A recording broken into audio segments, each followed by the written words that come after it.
I'm Stanley Gilmore, and today I would like to talk to you about the 2022 Arkansas Derby. I'll give you my thoughts on each horse, how they're performing coming into the race, and how I think they'll perform in the race. At the end of the video, I will give you my top selection along with a couple of horses to use underneath to fill out your exactas and your trifectas. With that being said, let's take a look at the field. Number one, Kavad. Kavad is trained by Chris Hartman and will be ridden by Mitchell Merle. Kavad has raced in all three local prep races this year, including the Smarty Jones, the Southwest Stakes, and the Rebel Stakes. If you look back to his last race in the Rebel Stakes, he also broke from post position number one. He broke really sharp that day, went right to the lead, held the lead all the way around, even into the deep stretch, still had the lead, but was eventually passed and finished fourth that day. Kavad is one of those horses that runs really hard every time out. He's been really heavily raced as a 3-year-old. This will be his 13th start. He really brings his all to every race. I think he's up against it today. I think he would have to improve his speed figures by a large margin to be able to compete today. So I'm going to pass on Kavad. The number 2 horse, Chasing Time, trained by Steve Asmussen, will be ridden by Jose Lescano. He comes in also out of the Rebel Stakes.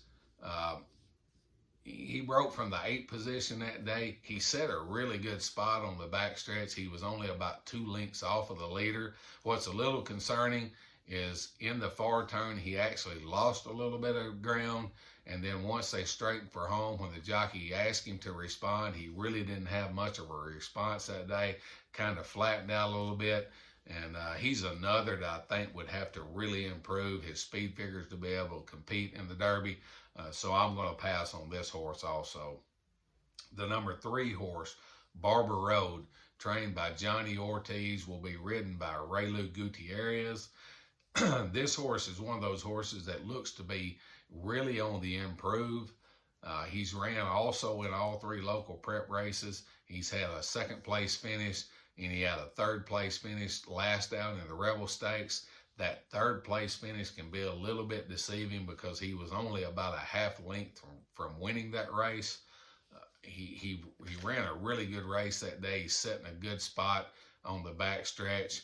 And if you look at the replays, when he was in the far turn, he was actually on the rail, and Raylu was the first jockey to sit down on his horse in that race. And Barbaro was just a little bit slow to respond. He really didn't have a response till he got in the stretch, and Raylu was looking for a place to go. He tipped him out. Wasn't really much room to the outside. He moved him to the inside on the rail. Un Ojo was on the rail, the eventual winner of the race. And really, there wasn't a spot for Barbaro to run until there was about 100 yards left before the line. And then there opened a spot in about the 3 path, and he just exploded through that 3 path, and he just missed winning the race. If you look back, you say, man, if that race would have been 10 yards longer, Barbaro is the winner. He actually finished 3rd, but very close to winning that race that day. He looks like one of these horses that's just getting better every time out. I think the added distance of the 1 1/8 versus the 1 16, I think that distance in the Derby is only going to help Barbaro. I think he's one of these horses, the longer the distance, the better he's going to be. The older he gets, the better he's going to be. He's really on the improve. I think he's really got a big chance in the Derby, a chance for sure to hit the board, and I think he's got a really big chance to even win the race.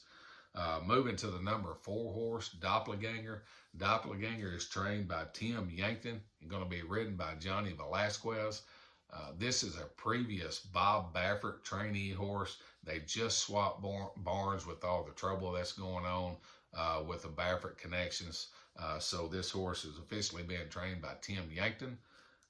He comes in off a couple of races out in Santa Anita where he's ran behind a horse named Forbidden Kingdom. That's a really nice 3-year-old. He's really going to be one of the top horses heading to the Kentucky Derby. His last out, he had a 2nd place finish, and in the San Felipe, and he's got the numbers that are right there. I mean, his buyer numbers are there, his speed figures are there. With the connections and all of that said, the West Coast shipper, you got to consider him. You got to put him as a win contender, definitely. The number 5 horse, Un Ojo, trained by Ricky Corville, going to be ridden by Ramon Vasquez. Un Ojo is the winner of the last race out, the last prep race, the Rebel Stakes. Un Ojo got a perfect trip that day, in my opinion. If you look back at the replay, like we talked about earlier, Kavad was in post position number 1, broke really sharp. The number 2 horse went with him. The number 3 horse absolutely just blew the brake, missed it completely, which left the rail open. Un Ojo was able to get to the rail immediately out of the gate. He stayed on the rail the entire time around the racetrack. He was never bumped. He was never pressured. He was never headed. He never had any kind of trouble. I'm not discrediting the race at all. He ran a really good race to win that day. I think it was a dream trip. I don't think he'll get that kind of trip in the Derby. He is a contender, maybe to use underneath. I don't think he'll win this race, but he is one that we could probably use underneath. Moving to the number 6 horse is Secret Oath. Secret Oath, what do you say about this horse? She's been nothing but impressive. The only filly in the race, trained by Wayne Lucas, going to be ridden by Luis Contreras again. This horse has been nothing but phenomenal so far. I don't think she's had the greatest of competition here at Oakland as far as the 3-year-old division, but she's done exactly what you're supposed to do and blow the field away, and she's done that every time. She's a little bit headstrong. If you look at those races, every race on the backstretch, Luis has pretty much been in a fight with her, trying to get her to settle down. She's a little bit slow to relax. She's always full of run, though, so that's one good thing. I know Luis made the statement here a while back that he could have had the lead in those races anytime he wanted it. If he wanted the lead from the break, he could have had it. If he wanted the lead on the backstretch, he could have had it. But I think she's just so much better than those horses she's been running against. But she still has done exactly what you're supposed to do, and that's to win and win big. She's done that. I think she's really got a chance against the boys today. Her speed figures stack up with the boys, and she has that serious late kick. And anytime you have a horse that has a late kick like she has, you have to put them in contention, because if she's coming down the stretch and she has a chance, she's got enough kick to beat the boys. So she is definitely a win contender. Looking at the 7 horse, Ben Diesel Racing for Dallas Stewart. John Court is going to be the jockey again today. Ben Diesel is one of these horses who's also raced in all 3 local prep races. Had a 3rd place finish in the Southwest. Ran pretty decent that day. The last out in the Rebel, he was just pretty flat all the way around the racetrack. He didn't do much that day. I think he's also one of these that would really have to improve his speed figures to be able to compete. So I'm not going to use Ben Diesel in the race. The number 8 horse, Cyberknife, Brad Cox trainee, Florent Giroux is going to ride. Cyberknife is a really interesting horse. If you look back in the Lecomte, his 2nd race back in the Lecomte, he got a really wide trip that day. He was actually the 6th, 7th, 8th pass out in the turn, but he ranged up, and he really looked like he was probably going to win that race, and then he just went flat and had no response.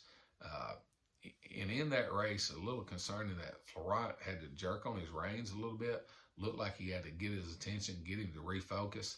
And I've heard some talk that the horse needs to mature a little bit more mentally. He loses his focus very easily. Very talented horse, has trouble staying focused.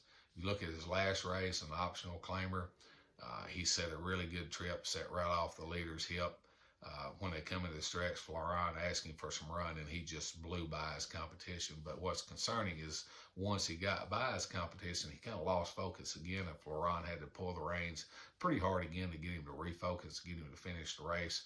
So that being said, this horse is super talented, a really fast horse, but will he have the mental focus to finish in the Derby. That's the thing that we don't know. But if you're looking for a live long shot, I think you're probably going to get 5 to 8 to 1 on this horse. I know the connections are going to drive those prices down some, but if you're looking for a live long shot, this is probably it. He is a contender just because of his talent alone makes him a contender. We look at the number 9 horse, We the People, trained by Rudolph Brissett, ridden by Flavien Prat. Prat is flying in from California to ride this horse. This horse is a really lightly raced. He's won a maiden special race here at Oaklawn.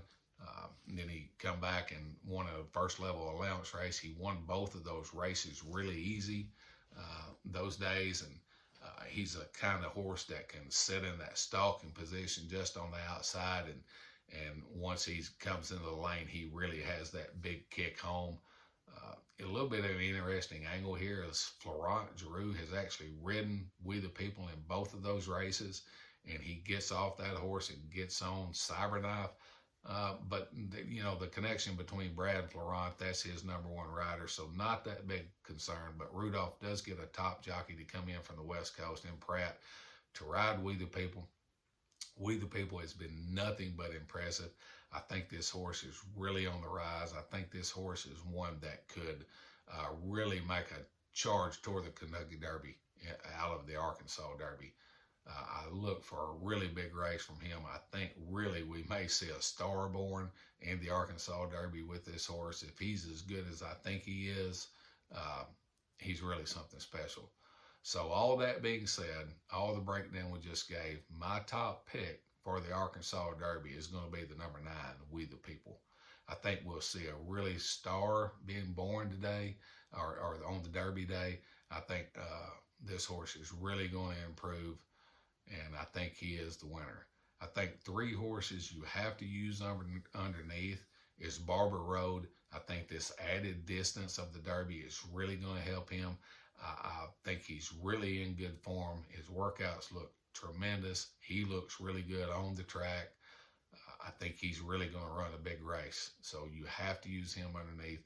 A Secret Oath, you have to use her underneath. If she is anywhere in position coming down the stretch, she has a serious enough kick that she can win.